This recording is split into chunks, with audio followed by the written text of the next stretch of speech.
हो सकता है तुम्हारे माता पिता या किसी पुराने सगे संबंधी जिनके साथ भी रहे हो, पर साथ रहकर भी अलग रहे हो, क्योंकि उनके लिए तुम्हारे मन में कुछ मीठी यादें थी, तो कुछ खटास भी थी, कुछ उनके व्यवहार थे जो आज भी तुम्हें याद करके उनसे नफरत हो जाती है। पर आज एक बात बताऊं तुम्हें, तुम्हारे उन्हीं बड़े लोगों में से ना, जो तुम्हारे घर के बड़े थे, बुजुर्ग थे, उन्होंने ही मुझसे प्रार्थना की थी अकेले में शांति से, जब तुम नहीं थे, तुम्हारे पीछे, कि जो गलतियां उनसे हो गई हैं उन्हें मैं मिटा दूं, जो वो एक इंसान के तौर पर तुम्हारे साथ बुरा कर गए, तो उस चोट को, जख्म को मैं ठीक कर दूं। और इसलिए मैं तुम्हारी ज़िंदगी में आया। निश्चित ही तुम्हारे अच्छे कर्म थे, तुम्हारी अच्छी सोच थी, इसलिए मैंने तुम्हें चुना है।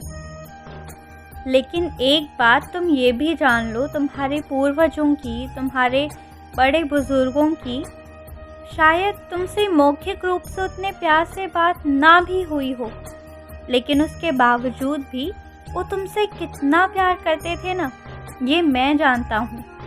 क्योंकि जब कोई उस पृथ्वी को छोड़कर मेरे पास यहाँ आने वाला होता है ना, उससे पहले उसे आभास हो जाता है कि उसने किसके साथ क्या गलत किया है और किसके साथ क्या सही किया है। और जिसके भी साथ वो गलत करता है ना, उसकी अच्छाई मांगता है। और एक बात बताऊं, तुम्हारे रिश्ते, तुम्हारे माता पिता कुछ लोगों के साथ निश्चित ही बहुत मधुर थे, पर कुछ ऐसे भी पूर्वज थे जिनके साथ रिश्ते अच्छे नहीं थे। और तुम्हें ऐसा लगता भी है कि शायद उन लोगों ने बहुत बुरे कर्म भी किए हैं, लेकिन सच कहता हूँ, उन्होंने कुछ ऐसी सेवा मुझे भी दी है ना, जिसका फल आज तुम्हें मिल रहा है। और सेवा के बदले उन्होंने सिर्फ तुम्हारी खुशी मांगी थी, क्योंकि उन्हें एहसास है इस बात का कि उन्होंने तुम्हारे साथ गलत किया है और वो इसे ठीक करना चाहते थे। आज मैं तुम्हें ये सब क्यों बता रहा हूँ पता है तुम्हें? क्योंकि जो अब इस पृथ्वी पर है ही नहीं ना, उनसे नफरत मत करो। अगर हो सके तो सिर्फ यही प्रार्थना करो कि उनकी आत्मा को शांति मिले, क्योंकि अब वो तुम्हारे पूर्वज हैं और उनका सम्मान करना तुम्हारा धर्म बनता है। तुमने तो सिर्फ वो देखा ना जो तुमने अपने सामने होते देखा, पर तुमने वो नहीं देखा उनके कष्ट, उनकी सेवा देने के तरीकों को।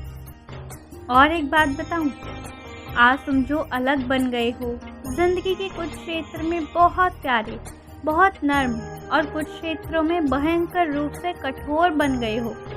क्यों बन गए हो तुम? अपनी परेशानियों के कारण। जो तुम्हारे साथ भूतकाल में हुआ था, उसी ने तुमको बदला है ना। ठीक उसी तरह और लोगों के साथ भी उनके साथ हुए कुछ एहसासों से बदल गए हैं वो। स्वीकार करो तुम, और स्वीकार नहीं कर सकते हो तो माफ़ करो, पर अपने मन में मत रखो। निश्चिंत रहो और खुश रहो।